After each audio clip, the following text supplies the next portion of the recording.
Muy buenas tardes a todas nuestras emprendedoras Tlaxcala, muy emocionadas de tener nuestro tercer episodio en este podcast de Emprendedoras Tlaxcala para todas ustedes. Aquí lo pueden ver a través de Exclusivas Tlaxcala. Muy honradas el día de hoy porque de verdad, como siempre, les vamos a traer grandiosas invitadas, pero bueno, hoy estamos con manteles muy largos. Recuerden que, bueno, pues ya estamos a nada del 8M y bueno, pues justamente nosotros queremos seguir haciendo esta conmemoración acerca de esta fecha tan importante. Y es por eso que me permito presentar a nuestra invitada. Citlali Xochitiotzin es una escritora, poeta y filósofa mexicana, con estudios en filosofía y sociología por la UNAM. Su obra ha sido traducida al inglés y ruso y ha participado en congresos literarios en México, Estados Unidos, Guatemala y Rusia. Es autora de libros de poesía, historia y ensayo, destacando Geometría en la incertidumbre, con la culta y Memorial de la Sangre UNAM. Como promotora cultural, fundó el Instituto Tlaxcalteca de Cultura, Radio Altiplano y las primeras bibliotecas públicas en Tlaxcala. También ha trabajado en la defensa de los derechos humanos, feminismo, cultura de paz. Ha recibido reconocimientos como la Medalla del Seminario de Cultura Mexicana en Guatemala y el Premio de Poesía Cinco Continentes, Cinco Idiomas. Actualmente preside la Fundación Desiderio Hernández Ochtiotzin y fomenta microempresas culturales y sigue activa en la difusión del arte y la cultura en Tlaxcala. Sea bienvenida, maestra. Gracias, por la invitación. Estamos aquí con muchísimo gusto. Muchísimas gracias. Y bueno, pues queremos el día de hoy hablar acerca, bueno, nuestro tema es las hijas de Tlaxcala, un gran legado, ¿no? Creo que es importante pues reconocer a nuestras ancestras y es por eso que, bueno, pues hoy nuestra invitada nos va a platicar acerca de eso. Maestra, ¿cómo nació su interés en la historia de las mujeres tlaxcaltecas? Mira, siendo hija de quien soy, veía a mi padre cómo trataba, en primer lugar, a mi mamá con mucho cariño, ¿no?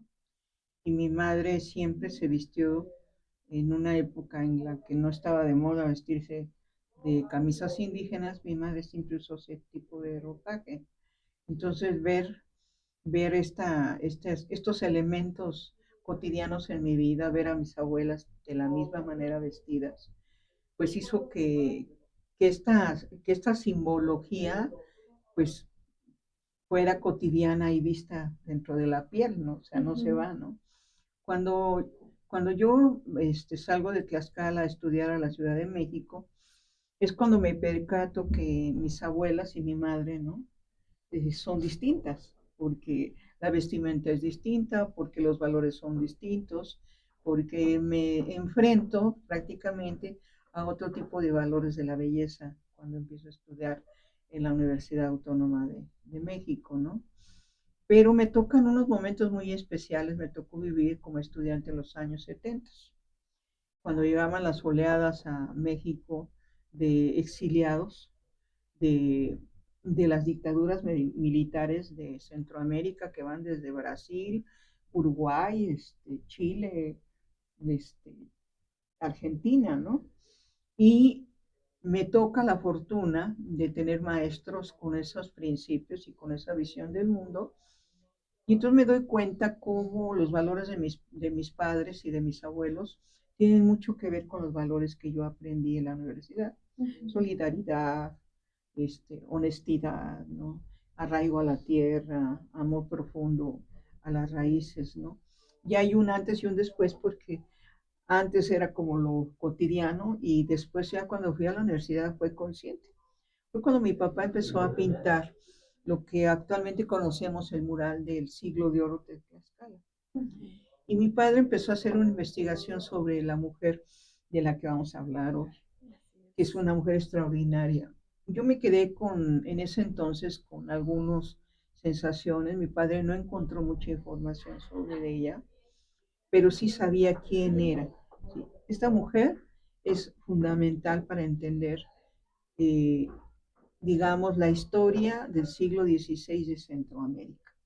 Entonces, imagínate una mujer que puede construir digamos, un discurso que a su vez transforma una realidad y hace un antes y un después dentro de la vida social de Centroamérica. Entonces eso me llamó muchísimo la atención. Y hace más o menos como 21 años empecé a trabajarlo a partir de que yo tenía una gran necesidad de ir a Guatemala. Mi mamá amaba Guatemala, aunque nunca tuvo la fortuna de viajar allá, y le regalaron hace 50 años, te estoy diciendo, regalaron una camisa de Guatemala. A mí me gustó tanto la camisa que con los años yo le dije a mi madre, es mi camisa cuando tú ya no la quieras. Y hace esos tipos de años, es que son historias que se dan así de una manera muy mágica. Mi madre me regala la camisa y yo siempre soñé con ir a Guatemala, igual que ella. Luego hace más o menos unos 7 años conocí a una compañera de Guatemala y fue cuando entonces me di cuenta que este amor que sentía por ese país rebasaba me rebasaba en términos de respiración, porque siempre que platicábamos mi corazón saltaba. Sí, era la emoción. Y hace 4 años me invitaron a ir. Y mi corazón saltó cuando llegué. Llevé mi camisa, la que mi madre me regaló. Sí. Di la conferencia de esta mujer y me pude percatar en la práctica que todas las tesis que yo había estado trabajando en la investigación histórica eran reales y que rebasaban mi imaginación todo lo que esta mujer dejó allá en Centroamérica. Todo realizado, ¿verdad? Sí, y aparte, justo hoy queremos hablar de ella porque, bueno, visualizo que es poco lo que se conoce y lo importante, ¿no? Entonces, justo, bueno, pues nosotros hemos incidido en esta parte de que el reconocimiento a las mujeres es mucho menor que el de los hombres, ¿no? Entonces, bueno, pues ahora queremos saber quién fue la hija de Xicoténcatl y por qué es la figura más relevante de nuestra historia. Mira, todo ya, esto fue el relato en términos de cómo se fue dando esta empatía se llama María Luisa Xicoténcatl Tecuanichi. Y es una de las tantas hijas que tuvo Xicoténcatl el Viejo, porque en las crónicas de Bernal Díaz del Castillo habla de que Xicoténcatl tenía 80 hijos, entonces Oh, imagínate, tenía una tribu prácticamente, claro. pero María Luisa es muy importante porque es la mujer que entrega como su pareja a Hernán Cortés. Ujú. Y Hernán Cortés, teniendo ya a la Malinci como compañera, decide entregarle a María Luisa a Pedro de Alvarado. Y entonces se transforma en la compañera del camino de Pedro de Alvarado. Pero es un personaje que para investigar en términos de las fuentes históricas me costó muchísimo ir sacando de los anales, de las crónicas, de algunos códices. Y cuando fui hace 3 años a Guatemala, empecé a trabajar también en el archivo de Guatemala. Ujú. Allá me encontré a una investigadora que ya conocía yo acá en Tlaxcala, de la Universidad de Pensilvania, que tiene un libro que trabaja muchísimo todos los grupos indígenas que llegaron junto con los españoles.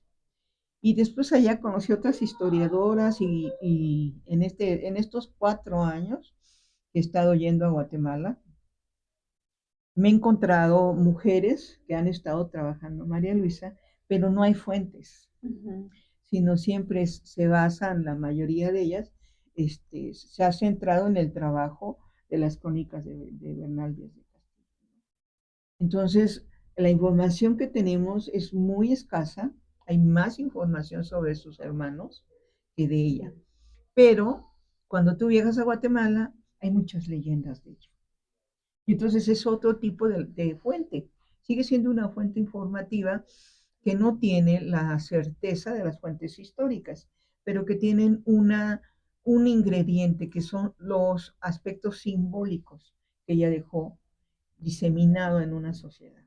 Entonces, ella tiene una calidad moral, aún a pesar de estar muerta y de haber sido una figura que pudiéramos decir contradictoria, porque siendo la compañera de un gran asesino, como fue este personaje y que fue un destructor, es una desconstrucción de una sociedad como la que existía en ese momento, ¿no? En el mundo maya, ¿no?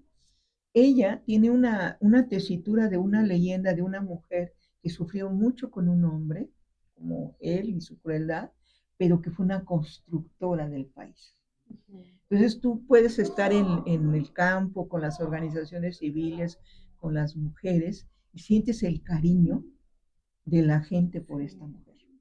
Y entiendes un poco cuando comprendes y haces el análisis histórico de quién fue ella y qué dejó de herencia. Ella dejó de herencia 3 hijos, en términos sanguíneos 2, que son precisamente Leonor Xicotenca, pues su hija, y ella, Leonor, es la constructora de la unidad del virreinato de Guatemala. Y esta mujer tiene toda la visión de una mujer indígena, al estilo tlaxcalteca, en una sociedad de combinaciones de muchas culturas, pero tiene algo que tenemos las mujeres tlaxcaltecas, una gran capacidad de sostenerse a través de la adversidad. Puede ser que haya tenido el hombre más cruel del mundo, pero ella se sostuvo. Y además hay una leyenda que la convierte en un mito, porque la manera en que muere ella, la gente te lo platica, no lo celebra, se ponen tristes. Y uno también dice, ¿qué vida tuvo esa mujer? Es una novela, porque ella muere unos años después de que se empieza a construir la primera ciudad, que hay 3 Guatemalas, la primera, la segunda y la tercera, que es la moderna. Pero la primera es construida por María Luisa. Y se viene abajo la ciudad no con un terremoto, que fue la segunda, sino la primera, se acaba esa ciudad por un deslave de uno de los volcanes de Guatemala, que es el volcán del agua. Hay un terremoto, en ese momento el domo del volcán se abre y viene una luz y entierra a María Luisa junto con la ciudad. Se salvan sus hijos, se salva la esposa española de Pedro de Alvarado, y entonces la esposa española es la que termina educando a Leonor. Pero Leonor es la que se impone jurídicamente, políticamente, como heredera del padre y como heredera de la madre indígena. Porque la madre indígena, que es esta hermosísima mujer, se fue como una cacique, no era cualquier indígena. Esa es la otra leyenda que se discute con las historiadoras. Hay una historiadora que se llama Leonor Pop, que me ha ayudado muchísimo a entender este personaje. Ella también está trabajando el personaje, pero desde otra visión. Y a mí me interesaba mucho precisamente estos relatos femeninos, cómo construimos la realidad en términos históricos, pero en términos concretos. ¿Por qué hacemos una diferencia en la historia? Y hay muchas mujeres que las que te puedo dar ejemplos. Isabel de Inglaterra, la misma Thatcher en Inglaterra. Somos mujeres que hacemos un antes y un después. Y te voy a dar un ejemplo así, muy ad hoc. Las mujeres cuando gobiernan no piensan en la guerra, piensan en la conciliación, en la construcción. Exactamente. Y María Luisa era de ese tipo de mujeres. Ella fue la administradora de bienes. Ya presentaré mi libro con detalles cómo ella fue una gran administradora para poder llevar una guerra como la que se llevó y para poder ganarla, porque no nomás se trataba de llevar y morir la gente en el camino, sí, hacer la guerra. Exacto, sino preservar. Entonces, tiene características que son fascinantes.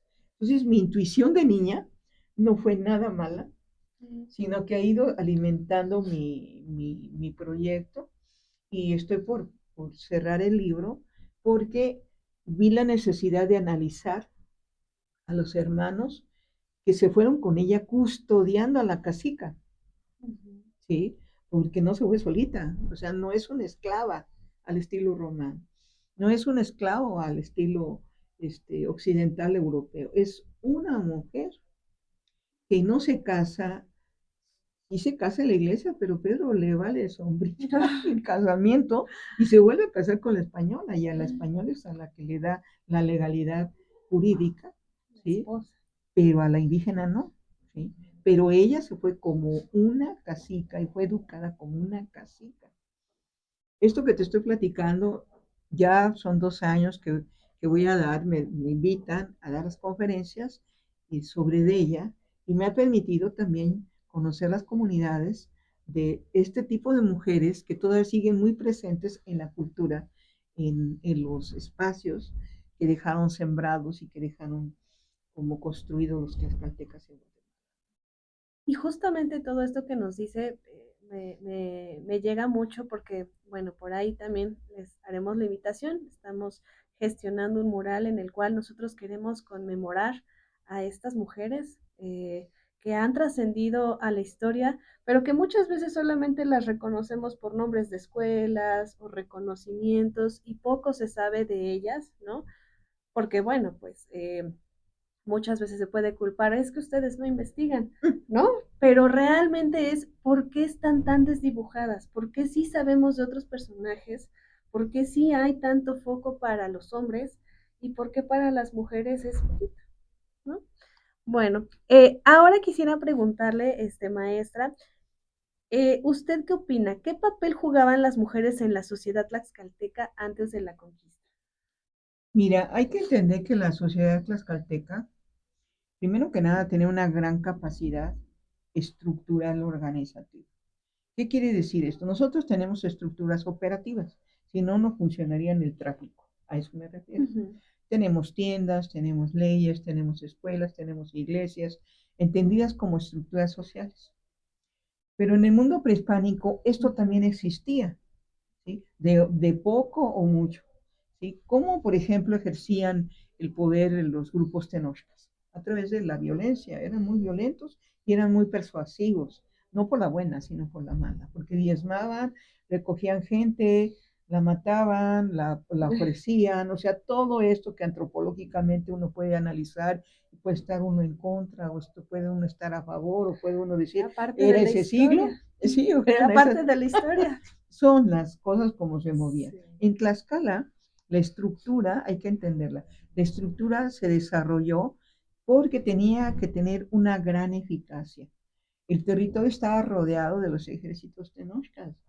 ¿Cómo podía preservarse una sociedad que no diezmaba, que estaba confrontada con un imperio como el tenochca? Entonces tenía que tener una gran capacidad de especialización. Y lo puedes ver en el trabajo que hay en las zonas arqueológicas, en Tizatlán, en Ocotelulco, en donde se han descubierto cómo las ruinas tenían una función de aguas de lluvia, de aguas negras, cómo había tiraderos de basura, cómo era la organización para la siembra, cómo era la organización de los obrajes, etcétera. Era una organización, yo digo, de relojito, ¿sí? Pero aparte de tener esa gran capacidad en un espacio muy pequeño, que hay que entenderlo, la Tlaxcala prehispánica era más chiquita de la que ahorita tenemos, ¿sí? Y ya tenía lo que ahorita estamos viendo, o sea, no tenemos grandes, digamos, riquezas naturales, o sea, teníamos en ese entonces quizás un poquito más de lo que ahora, pero ya teníamos tierras muy pobres para la siembra, ¿sí? Cuando tú lees las crónicas de Zapata y Mendoza, te das cuenta cómo hay mucho sufrimiento porque no hay buenas cosechas, ¿sí? Y estamos hablando del siglo XVI, ¿sí? Entonces, entender esto implica entender entonces que esta estratificación social de los hombres y de las mujeres no existía como ahora existe.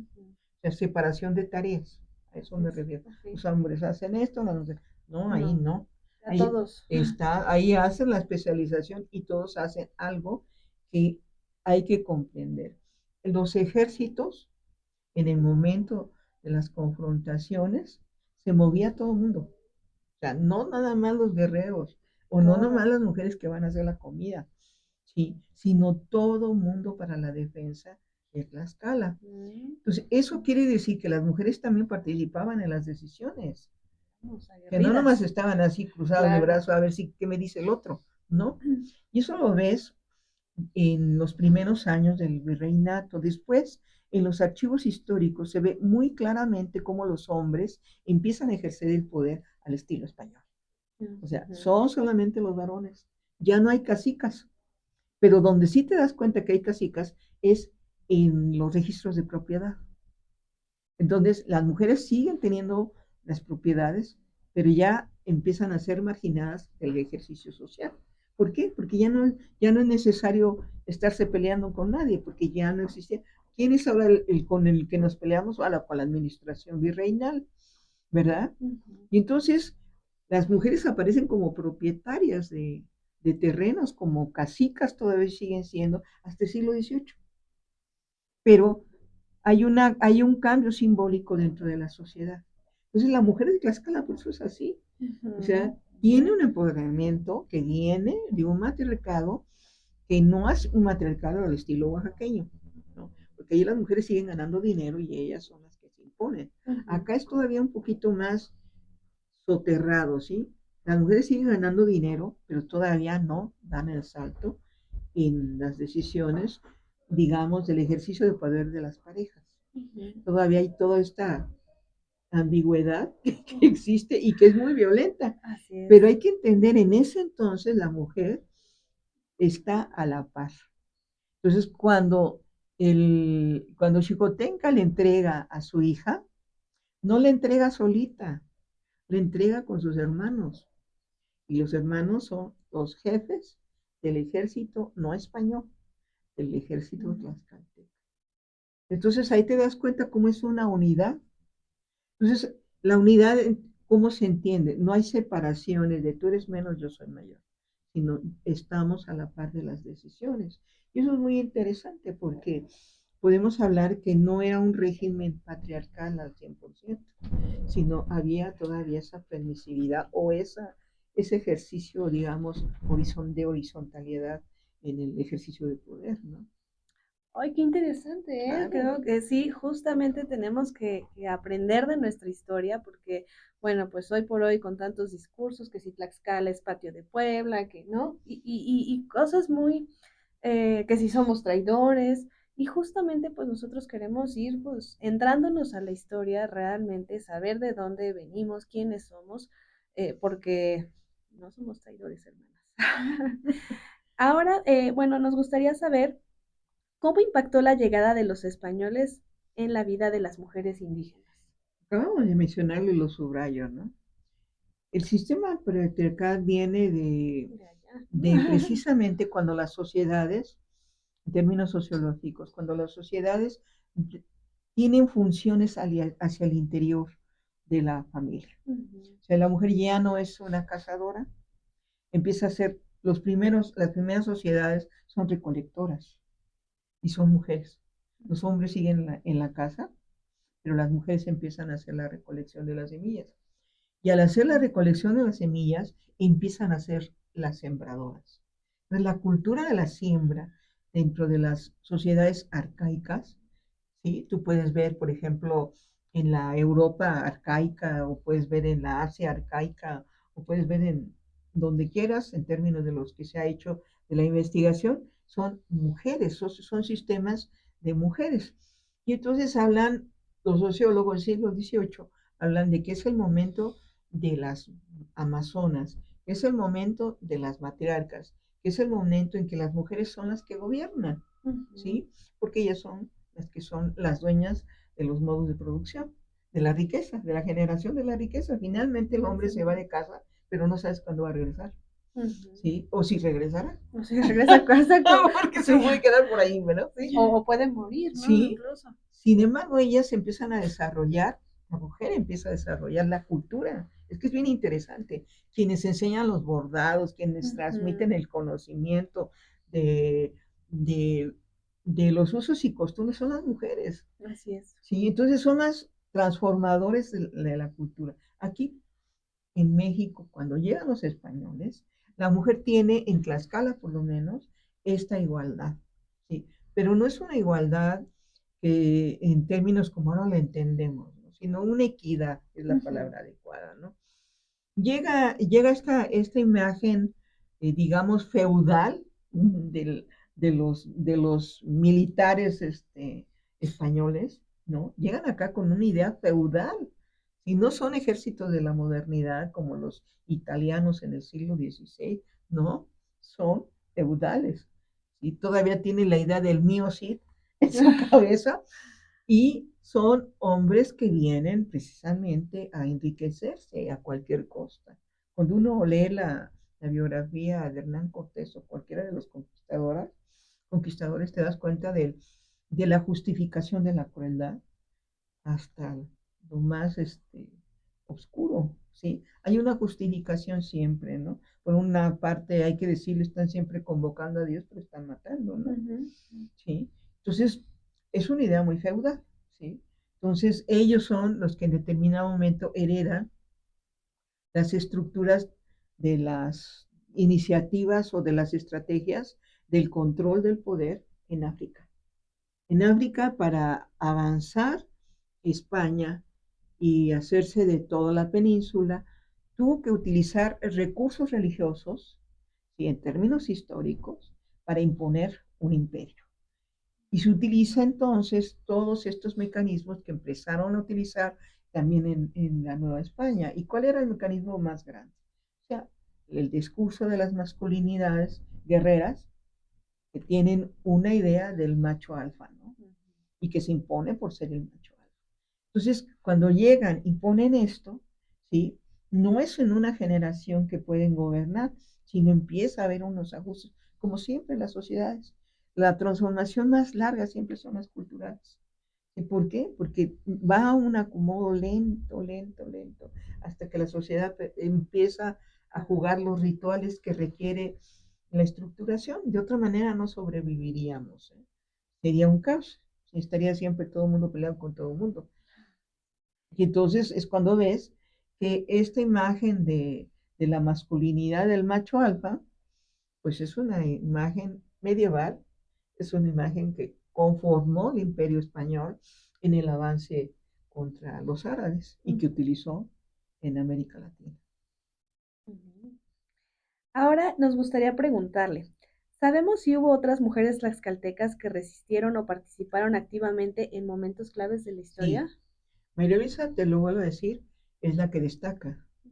Pero yo he encontrado datos, y me los reservo, no voy a decir sus nombres, hasta que salga mi libro. Tenía Excelente. Esténse hermanos. pendientes del libro. No, sí, en Sí, unos sí. meses primero, Dios.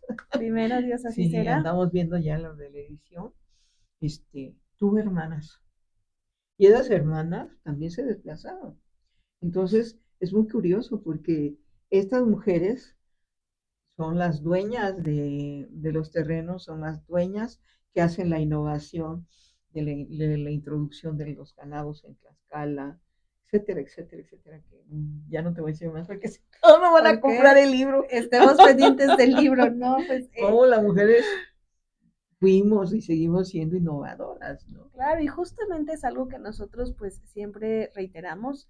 Hoy por hoy pues se ha dividido mucho la sociedad y entre eh, mujeres y hombres, machistas y feministas, ¿no? Y yo creo que parte más allá de esta división solamente es comprender que somos completamente diferentes. No es que uno sea más y no es que otro sea menos, sino que yo creo que sí estamos codificados de una manera muy distinta y que hoy por hoy lo seguimos viendo en las mujeres, que yo creo que, digo, a lo mejor y estructural, a lo mejor porque, bueno, pues nosotras somos quienes damos vida, pero yo creo que esta razón es la que nos hace completamente ver un panorama completamente diferente. Hoy por hoy yo creo que las mujeres pues sí incidimos, sí participamos activamente porque realmente cuando lo vemos en las comunidades, quienes más participan, quienes están muy metidas, desde los comités de los hijos, desde los comités de comunidad, son las mujeres. Son constructoras culturales, Así que es. luego son sumadoras, ¿no? O sea, no estamos pensando en aventar la flecha y que el otro muera. Exactamente. Sino estamos pensando en la siembra y lo que viene para después para darle de comer a los hijos. Claro, que es exactamente, principalmente eso, ¿no? Realmente construir y ya ni siquiera para nosotras, sino para los hijos, ¿qué es lo que se les queda a ellos, no? Sí, ahora hay que decir también que esta imagen de la mujer idealizada dentro de un discurso feminista no existe, ¿no? Porque la sociedad también tiene estas tendencias que impactan y hace que la mujer también olvide este impulso que es muy, digamos, psicoanalítico y muy profundo del inconsciente, que es el de la reconstrucción de su, digamos, de su parte biológica, aunque no lo quisiera mencionar así, porque es muy crítico pensar que los impulsos racionales están en lo biológico.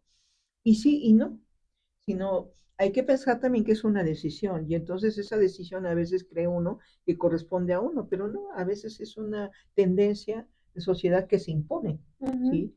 Y yo estoy segura que por eso hablo de ciertas exclusividades como tlaxcaltecas, como mujeres tlaxcaltecas, porque nuestro entorno está hecho de una inercia de mujeres fuertes, de Ujú. mujeres que se imponen de manera positiva ante la adversidad. Si el hombre tlaxcalteca es muy trabajador y tiene 2 trabajos, la mujer tiene 5 Sí, y lo logra, definitivamente, y lo y lo logra, logra. y con gripa y todo. Sí, porque te puede dar un infarto y no lo lograste de estar agotado También. por el estrés. Pues de verdad que estamos fascinadas de este espacio, de verdad le agradecemos Gracias, mucho el que nos acompañe y nos honre con su presencia el día de hoy.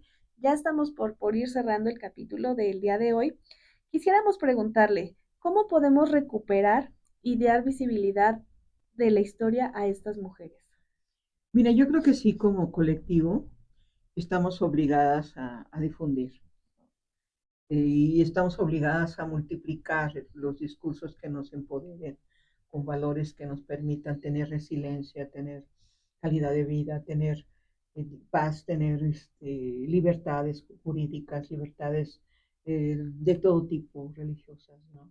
Y que nos permitan como mujeres tener la expresión de nuestros propios deseos de manera individual, ¿no? Hace rato hablábamos tú y yo cómo en determinado momento hay sectores de la población de mujeres que no tienen esos derechos y que no saben que existen, ¿sí? O que hay en una autocensura, ¿no? O una imposición de valores también que están asimiladas como invisibilizadas, ¿no? Entonces, hay algo me encanta de los últimos feminismos que es precisamente esto, dejar romper los techos de cristal, atravesarlos, Así es. pero no pueden ser de manera individual. Tenemos que hacer colectividad. Si no hay colectividad, no hay nada. Si no lo expresamos, no hay nada. Si no nos atrevemos finalmente, pues no hay nada. Entonces, yo sí creo que recuperar a las mujeres, que empecemos a recuperar a la abuela, a la tía, a la madre, porque ellas tienen esas fortalezas y a veces no las reconocemos en nosotras, ¿no? Porque vemos a la mamá que a lo mejor no se peina como nosotros, porque vemos que la mamá no usa la prenda como nosotras, o la abuela que no tiene los elementos como nosotros. Pero ahí están las grandes fortalezas. Si uno hace su historia familiar, Ujú. Es empiezas a interesante. darte cuenta de las fortalezas que tuvo tu madre, las fortalezas que tuvo tu abuela, y vas así. Y entonces, recuperarlas ahí es recuperarte tú. Historia, sí. Y bueno, hay cosas que a lo mejor no te gustan dentro del relato familiar, ¿no? Pero lo puedes hacer así y decir, me quedo con esto, porque eso es lo que yo quiero para mí. Y eso es lo que yo quiero dar a mis hijas y a mis hijos. Hace rato venía platicando precisamente con el taxista y él me decía, es que las mujeres, yo le decía, no, la responsabilidad es de ambos. Claro. La libertad no es solamente de unos. La libertad nuestra como mujeres es nuestra responsabilidad, pero la libertad social es de ambos, Eso, claro, de todos como concierto. claro. Y ahí está la sociedad civil, pero ahí también están los gobernantes. O sea, si la sociedad civil no se pronuncia, pero si también los funcionarios no cumplen con sus funciones, Claro, y entonces a todos nos vale, ¿no? Hay que exactamente. trabajar. Y justo esto que nos dice, me gusta mucho la parte de conocer y reconocer la historia de nuestras ancestras, porque bueno, pues justo es tener esa empatía, ¿no? Yo lo menciono, no hace mucho, menos de 80 años, que el país nos reconoció como personas políticas que podíamos votar apenas hace menos de 80 años. Y justo pues nuestras ancestras tuvieron que vivir Todo eso. completamente disdibujadas y que bueno, hoy por hoy pues a lo mejor para a la actualidad se nos hace muy fácil de yo hubiera hecho esto, ¿no? O yo hubiera cambiado, pero bueno, hoy por hoy con las herramientas que tenemos. Y después pues vendrán nuestras hijas, vendrán nuestros hijos a decirnos también pues cómo ha ido cambiando todas las estructuras, pero definitivamente pues ellas hicieron lo que pudieron con las herramientas que tenían y en el momento histórico que pues que les estaban, tocó vivir. exacto.